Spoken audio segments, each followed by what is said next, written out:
ప్రత్యక్ష దైవం శ్రీ సూర్యనారాయణ స్వామి వారి ఆలయానికి వచ్చే భక్తులకు అన్ని రకాల సౌకర్యాలు కల్పించేందుకు చర్యలు తీసుకుంటామని అరసవల్లి దేవస్థానం నూతన కార్యనిర్వహణాధికారి కేఎన్విడి ప్రసాద్ అన్నారు. కేంద్ర ప్రభుత్వం ప్రసాద పథకం కింద ఆలయాన్ని ఎంపిక చేసిందని, త్వరలో నూతన మాస్టర్ ప్లాన్ తయారు చేసి ప్రభుత్వ ఆమోదానికి పంపించి యుద్ధ ప్రాతిపదికన అమలు చేయడానికి సన్నాహాలు చేస్తున్నామని అన్నారు. రాష్ట్రంలో మిగిలిన ఆలయాల తరహాలో భక్తులకు ఎటువంటి ఇబ్బందులు లేకుండా ఆహ్లాదకరమైన వాతావరణం, పరిశుభ్రత ఉండే విధంగా నిత్యం ఆలయాన్ని తయారు చేస్తామని చెప్పారు.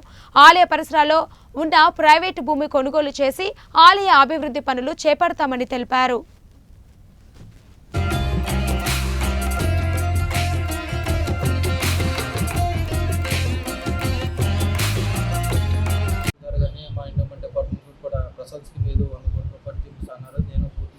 అవగాహన చేసుకోవాలి. అయితే ఏం చేసుకున్నా మన ఏ స్కీమ్ వచ్చినా ముందు మన భూమి కావాలి. భూమి ఉంటేనే మనం ఏదైనా డెవలప్ చేయడానికి, వసతి చేయడం కానీ ఏది చేయాలన్నా భూమే ముందు. ప్రధానంగా భూమి గురించి మేము ముందుగానే మన గౌరవ మంత్రివర్యులు కానీ, మన గౌరవ శాసనసభ్యులు, జిల్లా కలెక్టర్ సంబంధించి అది మ్యాక్సిమం ముందు మనకు వచ్చే భూమి గురించి మీద మేము ఒక రూపాయి ఎక్కువ తక్కువ అయినది కాకుండా ముందు ఎమర్జెన్సీగా మనం చేసుకుంటే రేపు ఫ్యూచర్లో అదే బంగారం. మనం ఎంత భూమి తీసుకుంటే స్వామివారికి అంత బంగారం ఇచ్చినట్టు అది డెవలప్ ఆటోమేటిక్గా ప్లేస్ డెవలప్ చేయడానికి అవకాశం ఉంది. ఇప్పుడు కాణిపాకం చూసే చుట్టుపక్కల చిన్నగా ఉండేది ఇవాళ చూస్తే పేస్తే మొత్తం మీరు వెళ్ళాలని చూడండి, ఎంత ఖాళీగా ఉంటుంది, ఆహ్లాదకరంగా ఉంటుంది. అలాగా ప్లేస్ మనకు కావాలి.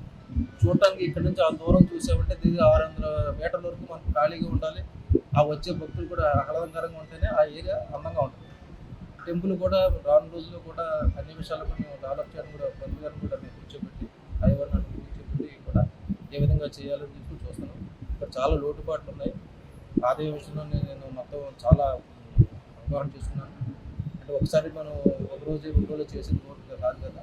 శానిటేషన్ కూడా చాలా పూర్ అనిపించింది. దాన్ని కూడా శానిటేషన్ పేపర్ పెంచి ఈ ఆదివారం ఒకటి కానీ ఇవన్నీ కూడా మేము పెంచి మ్యాక్సిమం ఎంత చుట్టూరు కూడా మనం ఎంత శానిటేషన్ ఉంటే అంత హ్యాపీగా ఉంటుంది.